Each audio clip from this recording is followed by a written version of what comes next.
Welcome to Deep Dive Movie Review on the AI Podcasting Network. We take you beyond the surface, exploring storylines, performances, and themes that matter.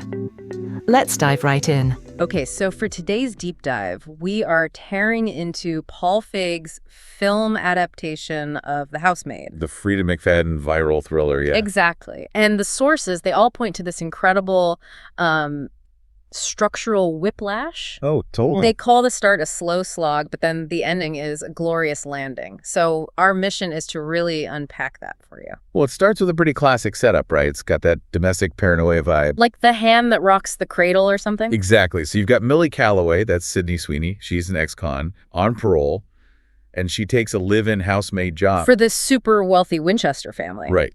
There's Nina, the very volatile wife, played by Amanda Seyfried, her husband, Andrew, who's almost too charming, and their daughter, who is just awful. And the tension is there from the start. I mean, they put her in an attic room that only locks from the outside. It's a huge red flag. Okay, wait, hold on. You're telling me a film that's over 2 hours long, where the first hour is just a slog, is somehow saved by the last 40 minutes? That is the big question, yeah. So let's get right into that. Why does it feel so heavy at the start? I think it's because the script is, kind of hiding its real identity for way too long. How so? Instead of building actual dread, it just leans on these really predictable tropes. The cruel wife, the suspicious husband. Been there, seen that. Exactly. So critics felt like you're just waiting for an hour for the big reveal. It feels manufactured, like the director's just stalling. But here's where it gets wild, because apparently the payoff is just spectacular. It is. One source compared the whole structure to a From Software boss fight.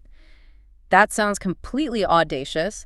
How does a narrative even handle that kind of pivot? That's a perfect description, actually. Yeah. The story goes down this really familiar path, and then boom, a huge twist just completely transforms it. So it drops that whole 90s erotic thriller thing. Totally. All that rising tension between Millie and Andrew, it sheds that skin and just dives headfirst into this absolutely batshit crazy thriller territory. With Southern Gothic horror vibes, I read.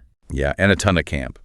And that final act, it really does salvage the entire experience. But the power of that twist has to rest on the actors, right? 100%. So you have Amanda Seyfried as Nina, giving this powerhouse performance, really committing.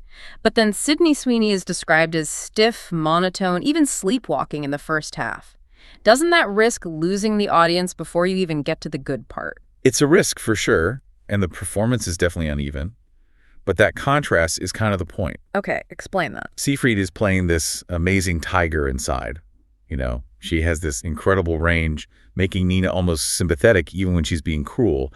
Sweeney's stillness, it actually works against that chaos. It's a deliberate choice. I think so. Oh. And when things escalate, Sweeney absolutely rises to it.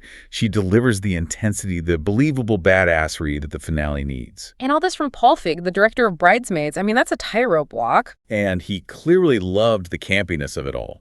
He brings that sharp satirical edge, and he knows just how far to push the dread without it becoming a joke. It's a very specific tone to hit. He nails it.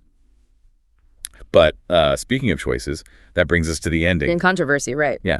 Feig himself confirmed they expanded the book's ending to make it, quote, harsh enough for the movie screen. To make sure the audience really got who the monster in the house was. Exactly.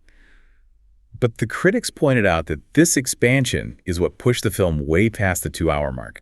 So it's too long, over-explained, maybe a little too tidy. It's like it didn't trust you to figure it out on your own. That pretty much sums up the whole experience.